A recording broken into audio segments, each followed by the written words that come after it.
क्या हुआ जब अयोध्या के राम मंदिर के प्राण प्रतिष्ठा से पहले अयोध्या पहुंची सैकड़ों वानरों की सेना। फिर जो हुआ उसे देखकर आप सभी लोगों के भी पैरों तले जमीन खिसक जाएगी।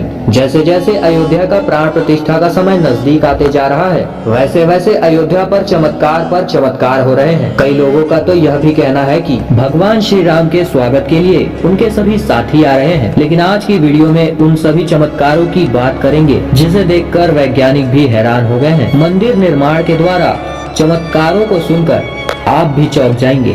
आप देख रहे हैं साईं जीवन माला यूट्यूब चैनल पर नए हैं तो चैनल को सब्सक्राइब अवश्य करें, और अगर आप सच्चे सनातनी हो तो कमेंट बॉक्स में जय श्री राम अवश्य लिखें। दोस्तों, भारत के इतिहास में 22 जनवरी 2024 का दिन सुनहरे अक्षरों में दर्ज किया जाएगा। यह पल सभी लोगों के लिए बहुत ही ज्यादा खास और ऐतिहासिक होने वाला है। सभी राम भक्त इस ऐतिहासिक पल के साक्षी बनेंगे। मीर बाकी के मस्जिद बनाने के 330 साल के बाद 1858 में बाबरी मस्जिद के परिसर में हवन पूजन करने के लिए FIR दर्ज किया गया। धीरे धीरे 1885 में पहली बार यह मामला अदालत में पहुंचा। धीरे धीरे बात इतनी बढ़ गई कि सन 1992 को गुस्साए लोगों ने बाबरी मस्जिद को तोड़ दिया। 134 साल की कानूनी लड़ाई चलने के बाद 9 नवंबर 2019 को उच्च न्यायालय के द्वारा राम मंदिर के फैसले से यह विवाद खत्म हुआ, और इस फैसले से 140 करोड़ लोगों को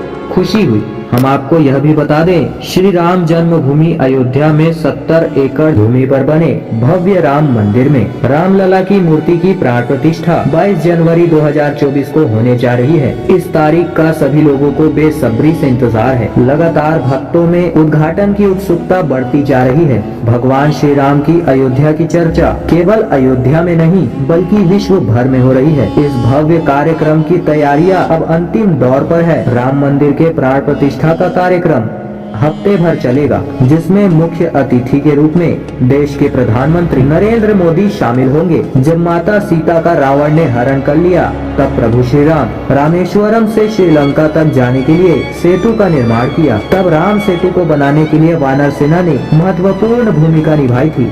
ऐसा भी कह सकते हैं कि बिना वानर सेना के राम सेतु बनना असंभव था। साथ कई पशु पक्षियों ने राम सेतु को बनाने में अब एक अनमोल योगदान दिया था, क्योंकि आप जानते ही होंगे कि राजा सुग्रीव और नल और नील और बाकी सेना वानर प्रजाति के थे। इसके साथ ही जामवंत जी भालू थे और जटायु जी गिद्ध प्रजाति के थे। इसके बाद प्रभु श्री राम ने रावण का वध किया और पुनः अयोध्या लौटे। तब धूमधाम से दीपावली का पर्व मनाया गया। अब जैसे जैसे प्राण प्रतिष्ठा का समय नजदीक आते जा रहा है, वैसे वैसे कई चमत्कार अयोध्या में देखने को मिल रहे हैं। हाल ही में अयोध्या में गिद्धों का बहुत बड़ा झुंड देखा गया। ऐसा कहा जा रहा है कि कई सालों पहले यह गिद्ध विलुप्त हो चुके थे, लेकिन अचानक से इन गिद्धों का आ जाना प्रभु श्री राम से जुड़ा हुआ बहुत बड़ा चमत्कार बताया जा रहा है। साथ ही साथ अयोध्या के रहने वाले इसे जटायु का वंशज बता रहे हैं और उनकी पूजा कर रहे हैं। दोस्तों, अयोध्या नगरी के अंदर ही प्रभु श्री राम का जन्म हुआ था, जिसका जिक्र वाल्मीकि के रामायण में भी है।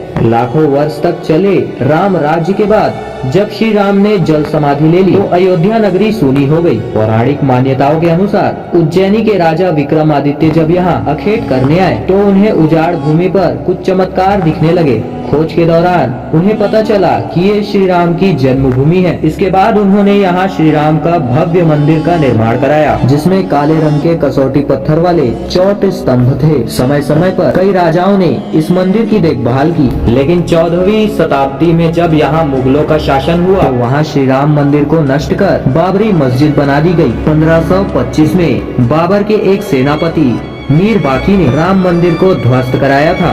बाबरी मस्जिद की 3 गुंबद थी। बाहरी हिस्से में एक चबूतरे में प्रभु श्री राम के बाल स्वरूप की पूजा होती थी। इसे राम चबूतरा कहते थे। लेकिन 1949 को बाबरी मस्जिद के गुंबज के ठीक नीचे कई मूर्ति निकली, जो सदियों से राम जी के चबूतरे पर विराजमान थी। बाबरी मस्जिद और राम मंदिर के ऊपर चले हुए कई सालों बाद प्रभु श्री राम की अयोध्या में प्राण प्रतिष्ठा हो रही है। दोस्तों, दुनिया का सबसे विशाल मंदिर अयोध्या में बन रहा है।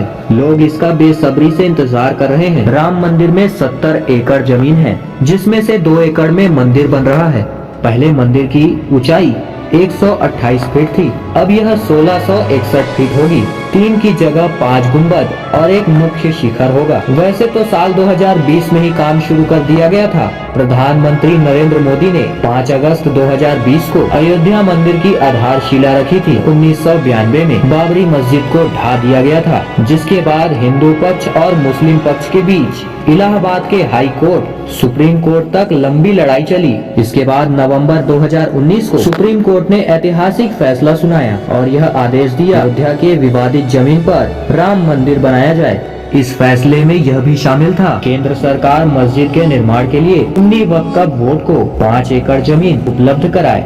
अब एक सवाल यह भी उठता है कि प्रभु श्री राम की मूर्ति बनाने के लिए नेपाल से 2 बड़े पत्थरों को लाया गया था। इन पत्थरों को लाने के बाद आखिर क्यों उन पत्थरों से मूर्ति नहीं बनाई गई?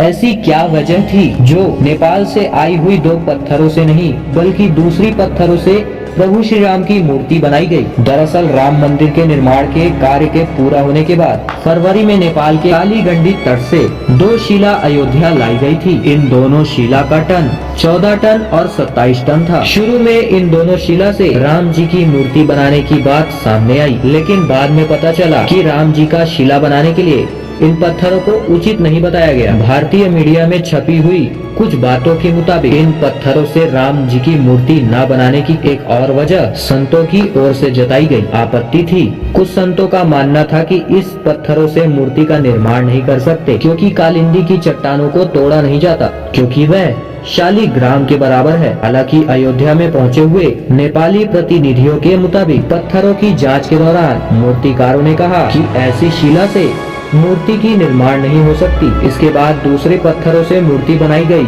नेपाल प्रतिनिधियों के मुताबिक 27 टन वजनीय शिला पर मूर्ति तराशने की कोशिश की गई थी, क्योंकि चट्टान शिला को शालिग्राम माना गया, लेकिन 27 टन वाली शिला भी उपयुक्त ना पाए जाने के बाद दोनों शिला को राम मंदिर के पास रखा गया है। भारतीय मीडिया के मुताबिक राम मंदिर के गर्भगृह में रखने के लिए देश की अलग अलग जगहों से लाई गई पत्थरों से 3 मूर्तियां बनाई गई। इनमें से ठीक मूर्ति का चयन कर उसे गर्भगृह में स्थापित किया गया। वैसे बात करते हैं राम मंदिर के इतिहास की, तो इतिहासकारों के अनुसार प्रदेश के राजधानी को कालांतर में बुधिया और बौद्ध काल में ऐसा कहा जाने लगा। अयोध्या मूल रूप से मंदिरों का शहर था। हालांकि यहाँ खुदाई के दौरान आज भी बौद्ध हिंदू धर्म के कई मूर्तियाँ प्राप्त हुई, जिसमें खम्भों से लेकर हिंदू आकृतियां बनी हुई थी। अयोध्या नगरी का होने का भी कारण वाल्मीकि रामायण में मिलता है। कहते हैं कि श्री राम के जल समाधि लेने के पश्चात अयोध्या कुछ काल के समय से